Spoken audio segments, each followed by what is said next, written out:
టేస్ట్లో మీరు కూడా ట్రై చేసి చూడండి. ఇది వేడివేడి అన్నంలోకైనా టిఫిన్లోకైనా చాలా బాగుంటుందండి. ముందుగా కడాయి పెట్టుకొని దాంట్లో సరిపడా ధనియాలు, సరిపడా జీలకర్ర కూడా వేయించుకోవాలండి. 2 వేసుకొని గోల్డెన్ కలర్ వచ్చేంత వరకు వేయించుకోవాలి.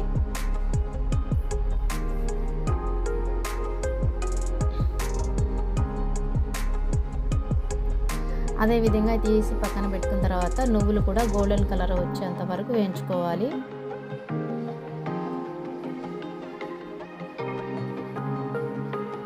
అదేవిధంగా సరిపడా మినపప్పు అండి. మినపప్పు వేస్తే ఇంకా టేస్ట్ బాగుంటుందండి. పంట కింద మంచిగా తలుగుతుందండి కరకర అనుకుంటా. అదేవిధంగా మిర్చి గింజలు వేయించుకున్నామండి. మిర్చి కూడా ఆల్రెడీ ముందే వేయించుకొని పక్కకు పెట్టుకున్నామండి. కారం ఆ కడాయిలోనే కాస్తంత ఆయిల్ వేసి కరివేపాకు వేయించుకుందాము. ముందు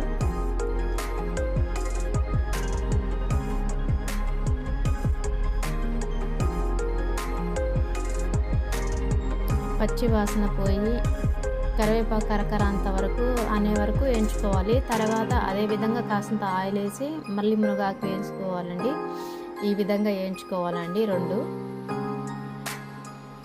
పట్టుకుంటే ఈ విధంగా ఇరిగిపోవాలండి. మన కారపూస ఇరిగిపోయినట్టు ఈ విధంగా వేయించుకున్న తర్వాత ఇవి పక్కన పెట్టి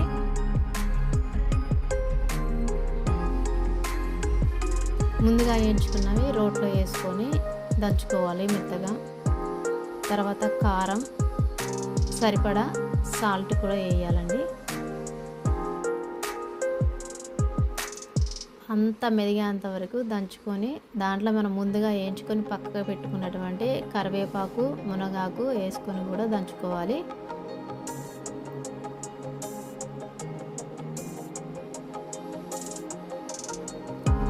ఒక 2 గడ్డల మందం ఎల్లిపాయలు పొట్టు తీసి ఈ విధంగా దంచుకోవాలి. పచ్చాగా పూర్తిగా మెత్తగా దంచొద్దండి, టేస్ట్ అనేది ఉండదు. అంతేనండి. కారం కూడా మొత్తం ఒకసారి ఇలా కలుపుకోవాలి, మెత్తగా దంచుకోవద్దు. అంతేనండి, కారపొడి రెడీ. బాలింతలకైనా, ముసలివారికైనా, పెద్దవారికైనా, ఏ వయసు వారికైనా చాలా చాలా మంచిదండి ఈ కారం పొడి. ఒకసారి ట్రై చేయండి. లైక్ చేయండి, సబ్స్క్రైబ్ చేయండి, కామెంట్ చేయడం మర్చిపోకండి.